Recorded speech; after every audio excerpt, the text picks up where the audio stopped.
Band director, this is Miss Taylor Riley. Mr. Mooneyham isn't with us today. He's got some things that he has to take care of.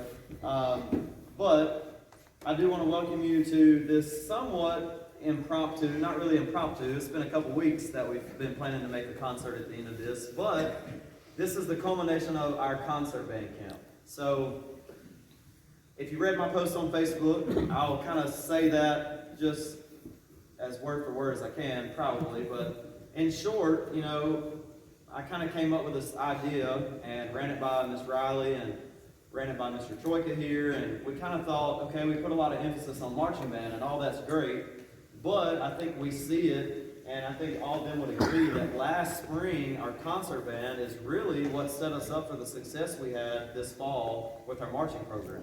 So we put all this emphasis on it, and then we looked at our concert band season and we said, well, we really don't do much with concert band. We just kind of rehearse a little bit and then we have some concerts. So we felt, putting importance on a thing that really is where we learn to play our instruments and where we get better is something we needed to do.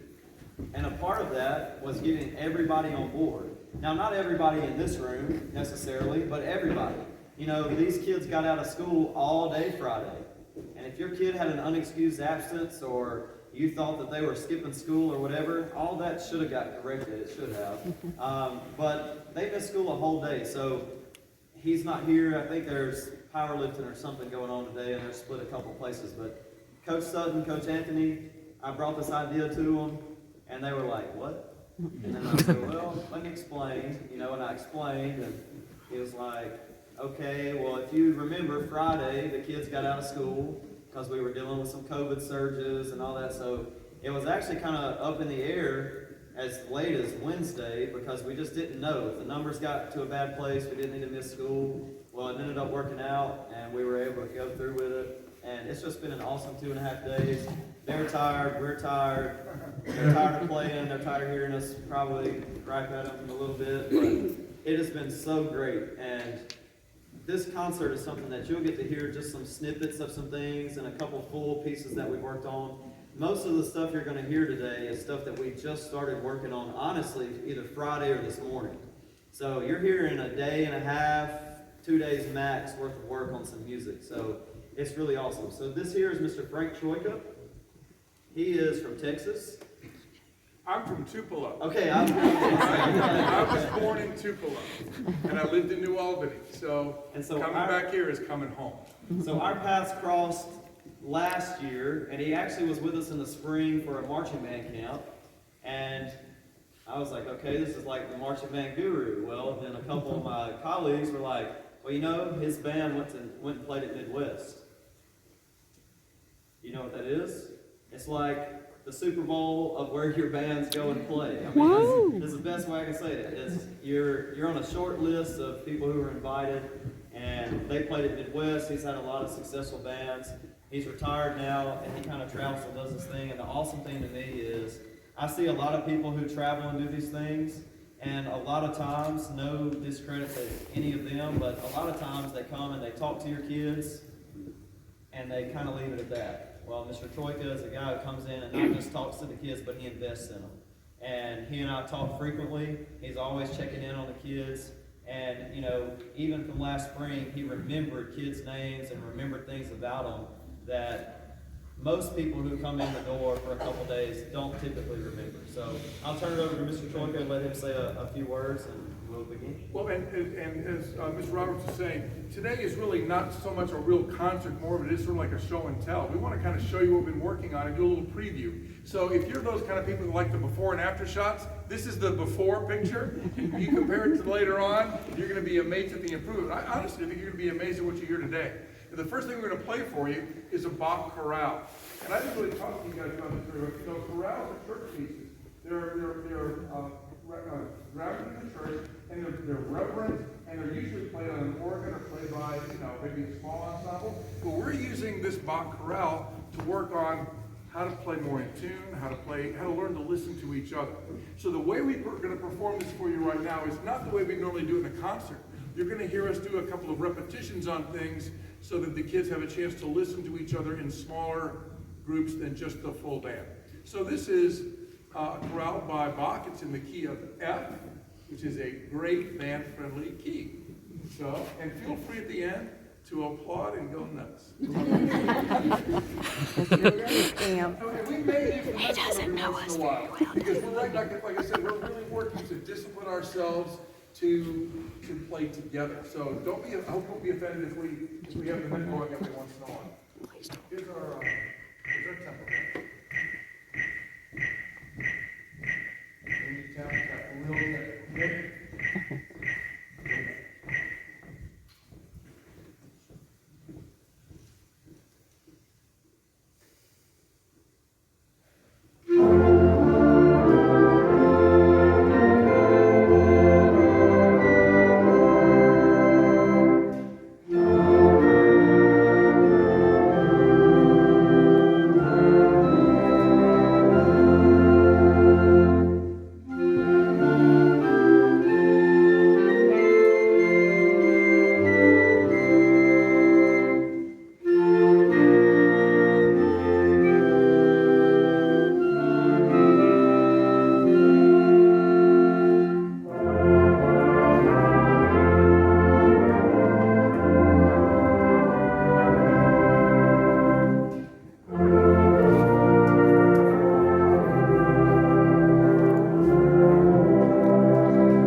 Rehearsal thing, not usually to perform, but I don't know, maybe later in the year, just so you can do a little before and after comparison.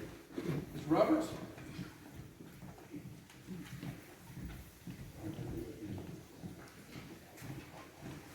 So we got two pieces on the program today about Kentucky. I don't know what Mr. Roberts' obsession is with Kentucky. So Kentucky 1800, I guess it is an option for us at a concert or maybe at our concert evaluation, but the main thing is it's just a really good piece of music. I guess it's kind of become a staple in wind band stuff. So Kentucky 1800 has 3 folk songs that are blended into this one piece, and we're going to play the first section of it. So we're going to make it through the first folk song, so to speak. This is written by Claire Droneman, who was a great English composer, and I think you'll enjoy Kentucky 1800. Side note, they just started that chorale this morning, as a matter of fact, probably around 10 o'clock, I think. So you heard 2 hours at most of working out. Yeah, probably an hour, probably. Kentucky 1800 was yesterday morning. That was the first piece we sight read. We worked on it for about an hour, and we hit it for another 30 minutes today. So this is about an hour and 30 minutes of work. All right, Kentucky 1800.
piece is Songs of Old Kentucky.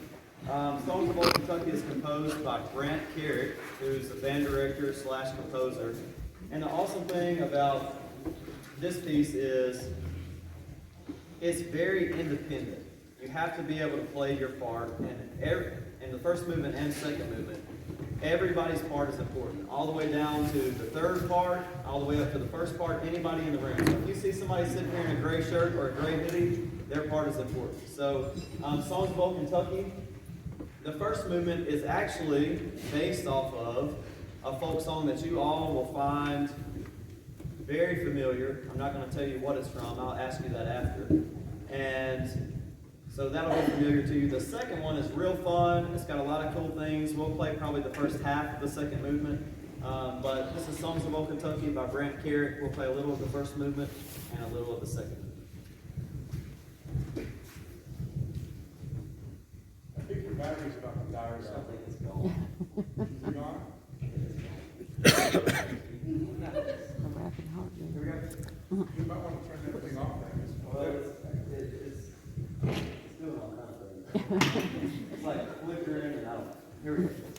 1, 2, 3. 1, 2, 3.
Seniors, thank you for your leadership. Juniors? Sophomores? Freshmen? 8th graders? Awesome. I want to point something out. The 2 saxophone players over here that started that whole piece out, it doesn't get any more pressure than that. They're both 9th graders. Isn't that awesome?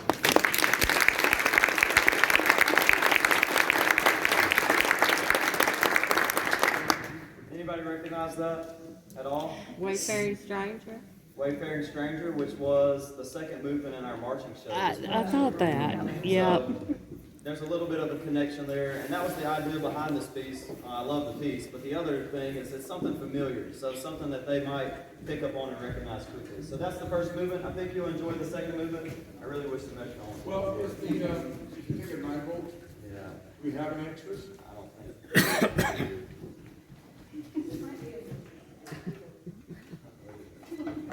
You got some kind of superpowers in his run. You can recharge your battery just by looking at it. Good on He's determined now. I sing that too.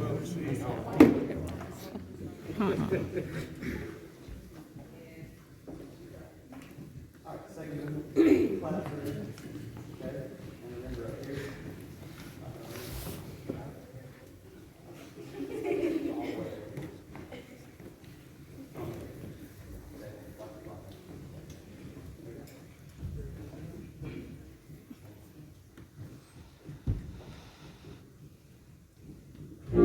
way.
sure that I remember to say.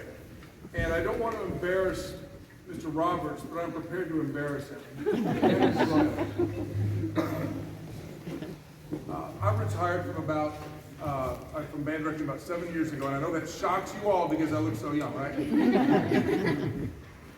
But since that time, it's opened the door for me to do some pretty wonderful travel and to work with bands literally around the United States and around the world. I've had some amazing adventures, and I am so grateful for those. And there are a few band programs, usually only the very strongest and the ones from the largest metropolitan areas, that do an event like this. I've done something similar to this in Cobb County, Georgia, which is basically an Atlanta suburb. And I've done something like this in China. And when Mr. Roberts came to me with this idea, he said, I don't know if this has ever been done before, but I want to put together a symphonic band camp. And he started laying it out for me. And it was almost like he was following the blueprint of one of these events that I've seen done in these other locations, where it's just really an established thing. And I said, so where did, I asked him, did you get this idea from somebody? He's like, no, I just thought of it. Like, that's the kind of guy he is. He and Ms. Riley are very forward-thinking. They're constantly looking for ways to give these kids a great experience. And he knows,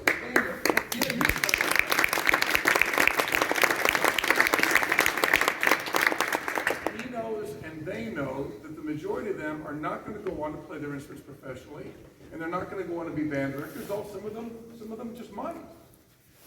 But what they're learning here is they're learning problem-solving skills. And they're learning that everything they do here is shared. When you're in your math class, you can fail your test privately. And you can get an A privately. But here, every victory and every failure is shared. And we all take responsibility in it. And one kid's contribution directly affects how another student gets to experience everything. So everything is very much interwoven. And so much of what they're learning here really goes way beyond band. We're just using this as a vehicle for practicing the kind of people they're going to be and the kind of values they're going to take with them. And to see so many of you here today and to see the kind of support that you provide this school and this band program I wish it were more common. I wish more parents invested the way you do in your kids. Because no matter what signals they send you, they really do appreciate you doing this and being a part of their lives. And I'll tell you something, when you chaperone an event and some kid walks up to your son or daughter and says, wow, your mom's really cool, and you're like, my mom's cool? They start to see you through their friend's eyes, and it gives them a different perspective than they've had, and they really learn to appreciate what they've got. So this has all been about front-loading the concert season so that the kids have a running start, so that by the time they get to the middle and the end of the season, they're not in survival mode when they go to contest. They're feeling like they're really in charge, really in control, and that they can enjoy and continue to grow all the way through the season. Now, one final thought, and I haven't shared this with the kids yet, and this is where they need our adult perspective. Improvement is not a diagonal line on a graph. It's not just because you work hard, you get better, you work hard, you get better, you work hard. It doesn't work that way. There are times when you work hard and you feel like you get worse, right? And sometimes those setbacks feel like you're failing. Well, they're not. Those are just momentary times when you feel like, when you're sort of synthesizing things, you're just sort of trying to put it all together. It doesn't feel like you're getting better. And suddenly you have a breakthrough. Well, that's just all those ideas come together. But now here's the thing I want you to understand, and this is where I hope that our perspective is of value to them. And this is going to seem unfair, that the better you get, the harder it is to improve. Because learning is sort of like a parabola, there's a big curved line that's always approaching the top. And the further you try to advance on your learning curve, the smaller the increments of improvement get. So sometimes it's hard to feel like you're improving even when you are. And that's why you have to trust each other and trust the process. That things like this and all this hard work is really going to pay off. Because the people that really experience the highest level are the ones that never give up. And seniors, that's why I appreciate you so much. Because how many people your age commit to something for 7 years of their lives, which is nothing. So So thank you, and hang in there, because there are great rewards to those who take the hard road, and there are great rewards to those who refuse to give up. So I want to thank you all for being out here today. Thank you for the privilege of being here. We're going to close our performance with a march called Aces of the Air by King, right? And again, this is something they have not spent a lot of time working on, but I am pretty darn impressed with their progress thus far. This is Aces of the Air. Help us put your mind on that. Dynamic contrast spot. Extreme dynamic contrast. When it comes time to do a sport days, let's not make it a baton solo. Okay, be there with it, got it? All right, are you with me now? Yeah. All right, this is the last thing we get to do. Let's not think, oh, I wish I had, I should have. Let's just go for it, all right? All right, let's go. Now, we don't have a net. I'm in that.